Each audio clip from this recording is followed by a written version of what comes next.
You can shoot something that looks beautiful, cinematic, professional, and yet still come back with footage that completely falls apart in the edit. Not because it looks bad, but because it was never structured to work as a story. And that's nothing to do with your budget.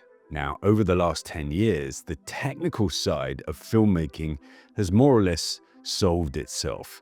The cameras are excellent, the lenses are amazing, the software is mature. So the tools are no longer the limiting factor. And yet, look at what's being made. A great deal of it does look beautiful, but very little of it holds together as an engaging story. And it almost always comes down to one thing. There's no strong narrative construction underpinning it. We're looking at stunning individual shots rather than a story that has been carefully built. The missing piece is the editorial architecture of storytelling. And so in this very first episode of Shoot for the Edit, we're going to start breaking down how to think like an editor while you're actually filming. And here's the best part. We're going to do it with zero budget.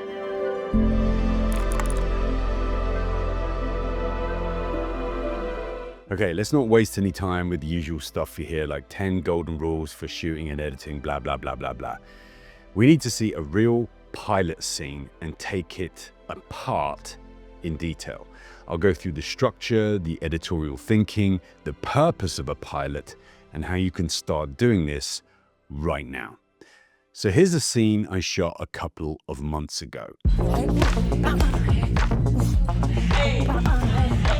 This is Teresa. Teresa is a two-time Muay Thai world champion. Her and her husband, Seti, also a national champion, run a gym and a stable of fighters in northern Thailand, near the Myanmar border. Now, this is a pilot scene, so there was no crew, no lighting setup, and no budget. It was just me and whatever was happening in front of me. And the whole point of a pilot is to ask one simple question. Is there a potential film here? And if there is, let's test it while spending as little money as possible. Let's give it a watch.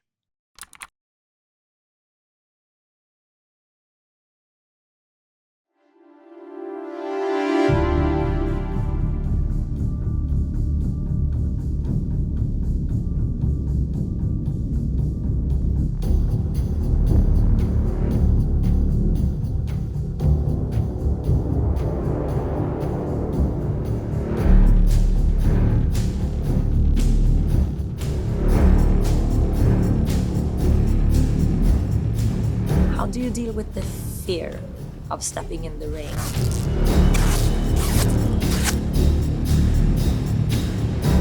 Once you get in the ring and the bell rings, you're still nervous every time.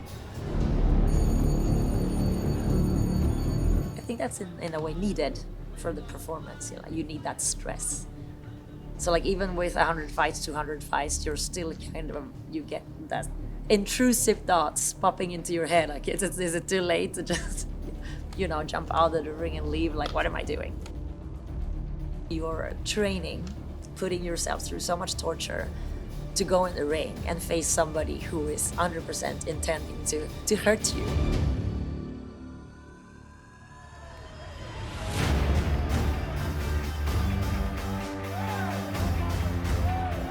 As a new fighter, you don't know what you're gonna react like until you're in the ring doing your first fight.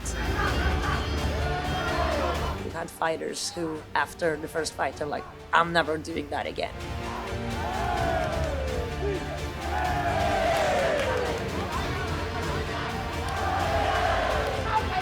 You'll find out in the ring when you fight. You won't find out when you train. It's so very intense. You have to love it. Otherwise, you won't be able to force yourself to do it.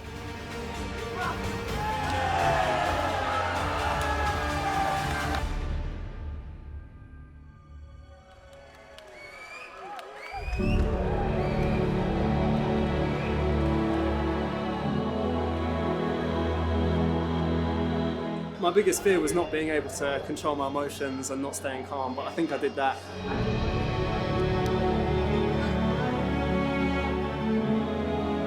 And I was thinking in my head, oh no, I'm going to get into the fight, I'm going to start panicking, training's going to go out the window, but I'm really glad I kept my cool and that didn't happen, thankfully enough.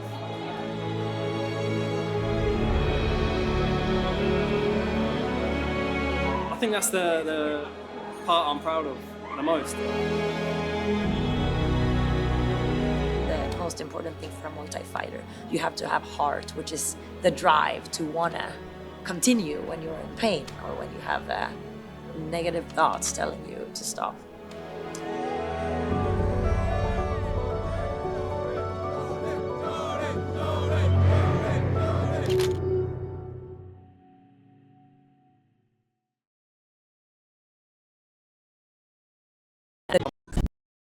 Okay, so let's do a little bit of analysis. So there's three basic sections of this scene: pre-fight, fight, and post-fight. That's our first big structural clue when starting to think like a shooter editor. Now, I can reliably project three different emotional states onto each of these mini sections of the scene. The pre-fight is going to have tension and anxiety. The actual fight is going to have a mixture of excitement, high octane energy, potential fear, and, probably a fair bit of aggression. And the post fight is going to have either euphoria or disappointment, depending on who wins. Now, is this set in stone?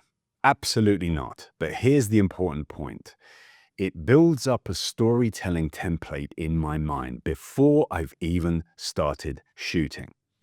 Now, let's talk a little bit about how the footage was captured. Did I shoot this on an expensive cinema camera? No. Did I have an expensive gimbal or tripod or lighting kit or radio mics or a 10 grand lens? No. Did I change the settings in the camera to capture the fast movement, or did I go for shallow depth of field? Still no. Everything was on auto. This scene was shot on an old iPhone 14. I bought a cage, I mounted a little shotgun mic on the top, and I stuck a wide-angle lens on the front. Outside of the phone, all of it cost me a couple of $100, several years ago. I didn't even use a tripod or a gimbal. Amount of people in my crew? None. And the budget for the entire shoot? Zero. Well, probably a couple of nice Thai coffees. Now, none of that is particularly remarkable on its own. Plenty of people are shooting on phones now, and the image quality is more than adequate for a certain type of work, especially low-budget, unscripted. But that isn't why this sequence works. This sequence works because I went into it with the mindset of a professional shooter editor, building a pilot scene on the fly. The most important thing to me when shooting this scene were the characters, the progressive action, and the storytelling arc. So let's dive deeper and start by asking a fundamental question. Now, the purpose of a pilot is quite simply to test a whole bunch of filmmaking elements that we need to make any film. It doesn't matter if it's a 10-minute mini doc or an online branded film for the company we're working for, or, a 10-part series. We are testing a bunch of very important things. Now, this is not a definitive list, but you'll see where I'm getting at. Here they are. Is there a film here? How do the characters respond on camera? Are they nervous? Are they articulate? Can they relax and show emotion on camera? How does the location look on camera? What are potential cutting patterns that could work with this type of story? Is faster or slower camera work better for this subject? When should the speed of that camera work change at each point in the scene? Should the camera framing be more symmetrical and cinematic, or rough and observational? We're testing everything about the people, the places, the style, and the story. We're also testing mood, tone, and the emotions that we can extract once it's cut together. Now, there are also some very interesting secondary factors we're putting into play as well. Think about this. If we're intending to shoot a bigger film that would need us to stay longer with these characters, then we're also building up trust with our subjects. If they don't trust us and open up on camera, then we do not have a film, no matter how beautiful the shots are. Beauty gets boring after a while for the audience if there's no depth. And also, cutting a few scenes together that we've shot and then showing it to them fills them with confidence that we know what we're doing. We are actually professional filmmakers. We just tell them, when we're showing them the rough cut, hey, this is a sketch, a rough idea that we can start working with. Now, if all of these things align, if we shoot our test pilot scenes or our mini documentary and a large percentage of these things that we've listed work out, then and only then should we start spending money. That is a calculated risk in filmmaking. So let's start exploring the specific shooter-editor mindset when we're filming a pilot. This is it's pretty deep, and we're going to cover a ton of these essential skills throughout this series. But for now, we're going to start off with one incredibly powerful concept. So, what do we mean by intentionality? Well, we mean that we're not going to go into this trying to collect as much pretty material as possible. We're not going to go into this thinking we're going to shoot interesting individual shots or action. Oh, that's nice. Oh, that's nice. Oh, that's nice. I cannot tell you the amount of scenes, sequences, film projects I've consulted on over the years where the shooter director was not thinking intentionally, and the result was an absolute mess in the edit suite. What we actually want is a mindset that creates a ruthlessly pre-thought out chain of action and intention over time. So here's the question. What kind of intentionality am I thinking about when I turn up at this Thai boxing stadium just before the fight? Well, I'm operating on two very specific linear mindsets. Number one, a clear progressive story arc. So look at the sequence of events. I'm shooting sequentially, shot by shot, piece by piece. I'm creating individual pictorial shots that link together in a chain of progressive action. Establish the stadium, establish the fighter, show the fighter getting ready, show the build-up to the start, then shoot the fight, shoot his corner shouting instructions and getting excited, shoot the in-between rounds when he's sitting down. Now, at some point, someone is either going to get knocked out or it's going to go the distance. Shoot that fight ending, shoot the aftermath. Him walking down, being congratulated by people in the crowd, him going to pay respects to his opponent. And when I've covered all of that and got that sequential chain of events that I can weave together into a cohesive story with nothing missing, then I go and shoot the post-fight interview with the character. Now, here's the thing. I could actually run through this in my mind even before I set foot in the stadium. This, then this, then this, etc., etc. I'm kind of filling in and painting by numbers in my head. I'm deciding what each section is and then tasking myself to cover it. For each of these chunks of progressive action, I need to cover that individual mini arc of what happened. Now, the number of shots in each one is not important. That just gives me options later in the edit suite. For example, I could shoot 15 shots in each one of the self-contained narrative compartments, like the fighter getting ready, having, wrapping his hands and taping his gloves, blah, blah, blah. That doesn't matter.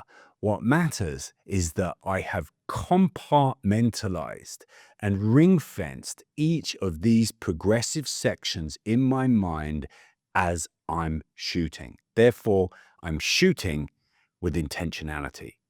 You know, in drama, commercials, anything scripted where there's storyboards, a big crew, lights, tons of pre-thinking, most of these decisions are blocked out and thought through way before the shooting day even begins. In unscripted, you often have a minute or two, sometimes less, to make these progressive action decisions in real time. But that's only one side of the story. When we're shooting unscripted, we also have to operate within a secondary mindset in tandem with the first one. And this is where so many new shooters and editors get stuck because it kind of sounds a bit contradictory. Number 2, deviation within boundaries. Now, what the hell does that mean? If we pre-plan everything out beforehand and only shoot the progressive framework that we have in our head, we miss out on a few important things that real life gives us. Spontaneity and authenticity. Now, stuff is going to happen that we never saw coming. Someone will say something, someone will do something, some little drama may unfold that is completely unexpected. This is going to happen. But the most important thing is that we go into the shoot knowing this is inevitable. So we're not shocked and we don't start freaking out. Now, how a shooter-editor responds to this is very specific. If things start happening that are unplanned, if there was an argument, for example, between two of the trainers on opposing teams, if a fighter got overwhelmed with nerves and refused to fight or threw up, if a pink elephant flew into the ring and both fighters jumped on its back and flew off into the sunset, whatever, we will shoot and immediately readapt our narrative mindset to what's going on. Now, if it's a small deviation to the story that we originally visualized, no problem. We just shoot it and then we have the option later to either put it into the cut or not when we're editing. But if it's a large deviation, then it could become the new trajectory of the scene. The point being that whatever happens, we now have a framework of things that we have to shoot in order to make this work visually in the edit suite. This may mean shooting a new interview with the characters involved. It may mean shooting new starting or walking in and out shots of the location or a new set of B-roll that illustrates, this new direction. Whatever happens, we are constantly processing this potential story in our mind as we go and making sure we're visually covered no matter what happens. So, having these two mindsets is a really good way to start thinking about shooting like an editor, especially with low-risk pilots. Everything is intentional, but we give ourselves enough slack to deviate if interesting and unexpected things happen. I hope you're enjoying this first deep dive into the mind of the shooter editor, dear friend. If you want to start applying this properly, not just understanding it, but actually using it, we've built something for you. It is the Inside the Edit app. It gives you training, mini exercises, and master classes, all designed to help you develop this precise way of thinking. You can download it now on the App Store and Google Play.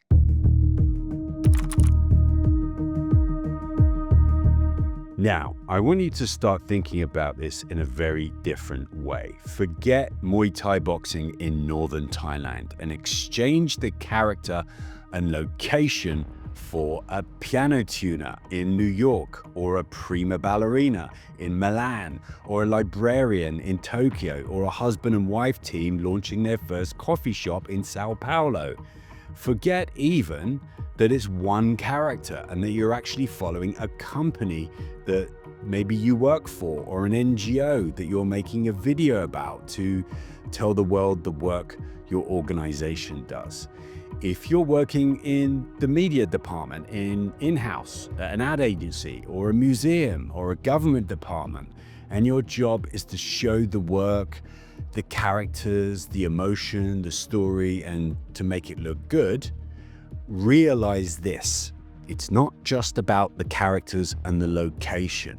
It's the template of the story. It's about how we intentionally break down, compartmentalize, and shoot the progressive action and story over time.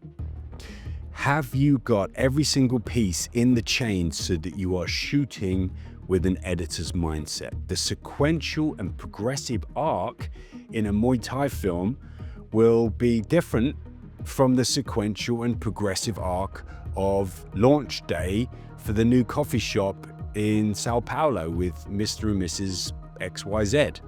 That doesn't matter. What matters is that we ask ourselves all of these questions about how we break it all down. These are recurring editorial questions to ask early because they're usually asked far too late. Don't join the millions of filmmakers who basically have a jumbled mess of insanity in their raw footage when they get into the edit suite. The only thing that will save them then is an amazing editor who, spends all their time fighting fires. Your film will never be as good as it could have been.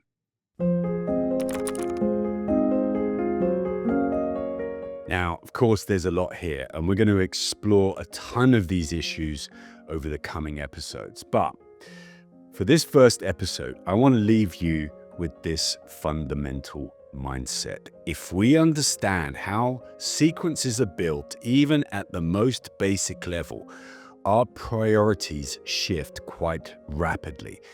We stop chasing images for their own sake, and we start paying attention to whether a moment has any structural value, whether it gives us an entry point, an exit, or maybe even a transition into something else. That doesn't make the process more complicated. If anything, it actually simplifies it, because we're no longer relying on quantity. We're relying on judgment, and our filmmaking judgment is 95% of our career. A pilot gives us our first proper look at a world. It shows us how a location behaves under observation, how a subject responds to being filmed, and what kinds of moments present themselves without being forced. It also exposes our assumptions. Things we thought would work often don't, and things we hadn't even considered begin to take shape once we see them in context. But most importantly, it gives us material that we can attempt to assemble. And that's where the real information is, because until we try to build something out of it, we're just guessing.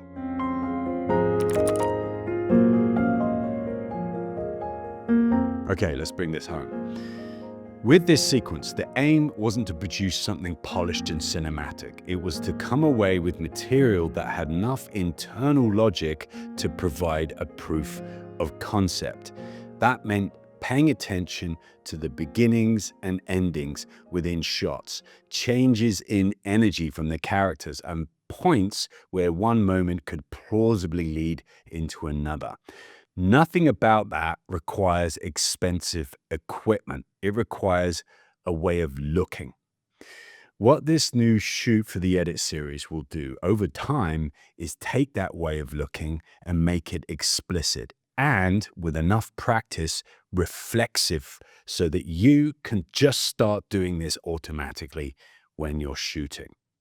So let's come full circle with the final point.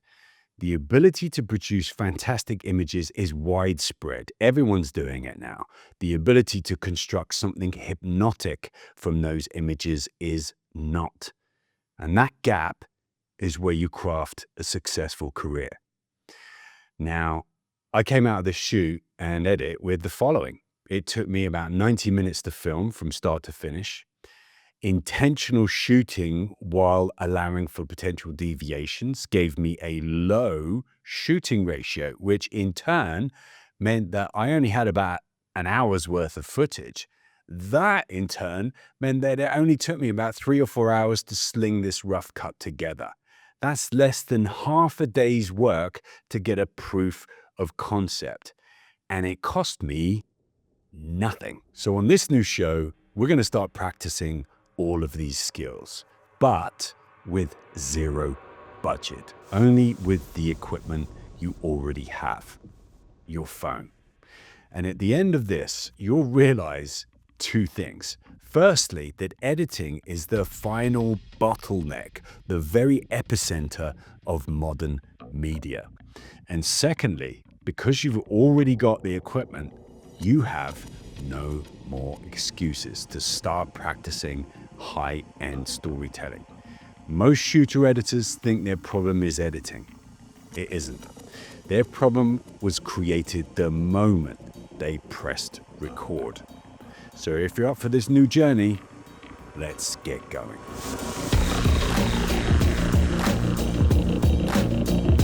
Thank you for your kind attention, dear friend. My name's Paddy Bird, and this is Inside the Edit.